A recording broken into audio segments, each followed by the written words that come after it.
Our friend Heather Dinich from ESPN was on the Pat McAfee show yesterday and was talking about the seeding format for the college football playoff for this year. And she said, basically, everybody in the room agrees the seeding needs to change, but they won't vote on this thing because there has to be a unanimous vote to change it for this coming season. Everything 2026 and beyond is open and on the table for discussion.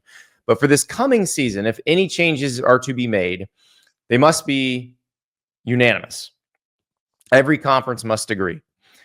So I think, Ari, we all agree that the seeding sucked last year, that it looks stupid, that the team ranked fourth should be the 4 seed and not the 6 seed or the 7 seed. So there's something stood out to me about this, though. The report that everybody thinks it should change. Everybody?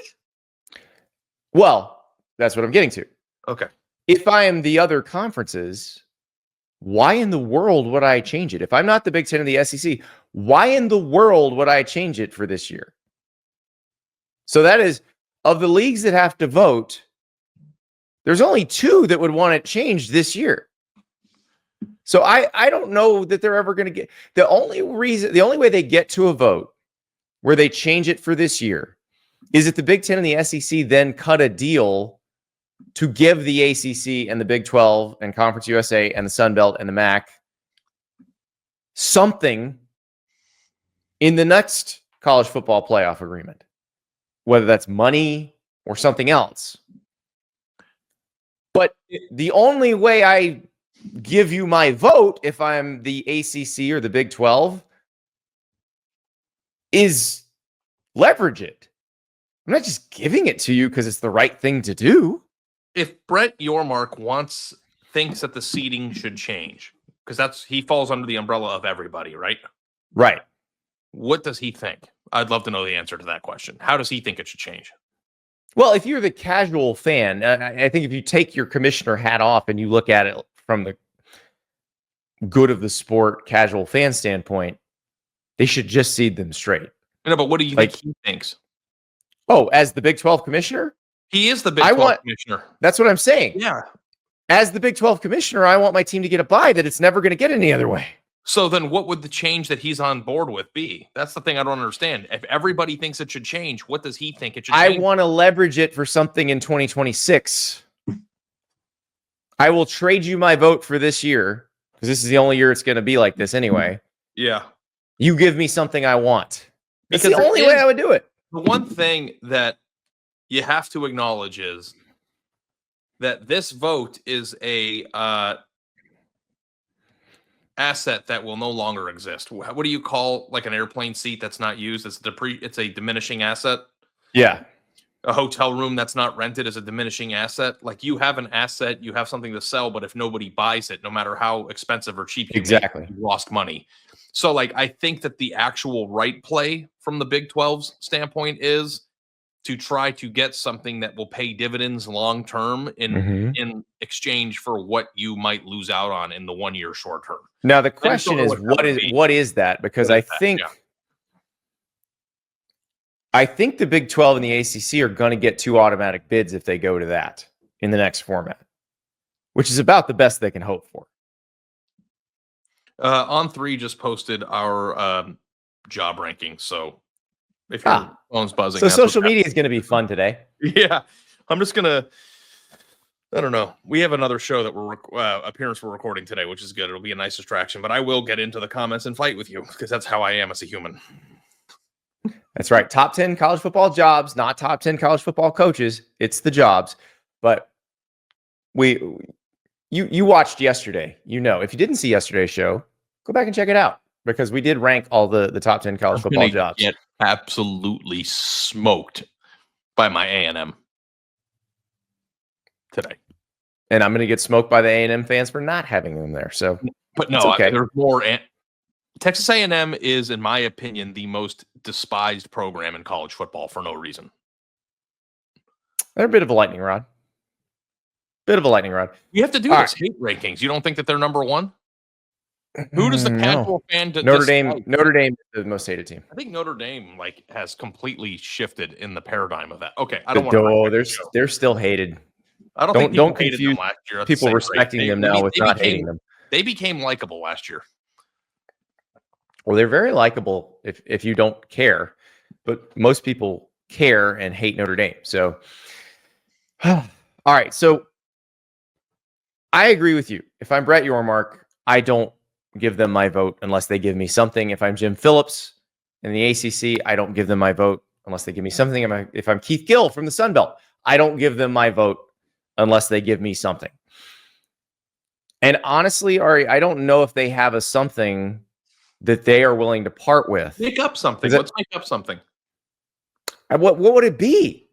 Because, like, if the SEC and the Big Ten are going to get 4 automatic bids to a 14-team tournament, and they're going to give the ACC and the Big 12 2, where's the lever? Like, what are you levering here? Could you lever a scheduling alliance?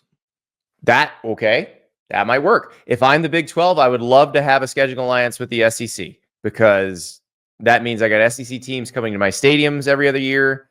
Yeah. That means sellouts. That means my TV package is more valuable because those teams are coming to my stadiums. And then it allows That's a good one. I like that. And then it allows you to potentially gain property both in the television market, but also in the equity of your schedule if you were to win those games. ACC Big Ten scheduling alignment. Yeah, or you approach both and say we'll do a 4-year a 4-year period, or a 5-year period, or 6-year, because it has to be even home and home, 3 with each, and we'll do 3 with the SEC every other year with the home and home, and then we'll do Big Ten for the first 4 years or first 3 years, and then the next 3 years we'll do the SEC, which gives you scheduling big games for your teams. And I thought, like, this is the kind of bleeds into the rant that I went on to yesterday of, like, instead of trying to, like, this whole thing is about weaseling into the playoff. If the Big 12 knows that it has going to be, an uphill battle to get in, then the best thing that the Big 12 can do for itself in trying to get in is to gain quality wins. And, like, that's the thing. They might not win most of them, but, like, if BYU plays Texas A&M one year and beats them, like, then they go 11-1, they're probably going to get in. Or what about? Well, and these would be viewed as really good, fun non-conference games. Like, people would love to watch these games. Who would want to watch, like, Clemson go? Clemson's not in the Big 12. Clemson's got Notre Dame for 12 years in a row now. Like, who wouldn't want to watch, like, Florida go play at Kansas State one year? That'd be fun. I went to an Auburn-Kansas State game several years ago on a Thursday night. That was a just awesome game. Awesome atmosphere. Incredible. They really Manhattan turned out. Here's how you pitch it. You guys are going to get more automatic qualifiers than we are.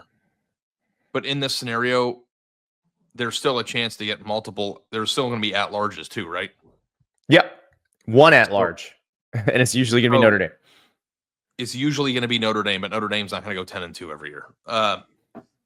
I would say, if I were Brett Yormark, we'll give you the automatic qualifiers. You guys are going to win this battle anyway, but I want a scheduling alliance because I want to increase the potential that the Big 12 with quality wins. If there are 2 teams, one wins the conference and the other team goes 10-2 and beats an SEC team to get that at-large bid, or the at-large to try to make it even at the end.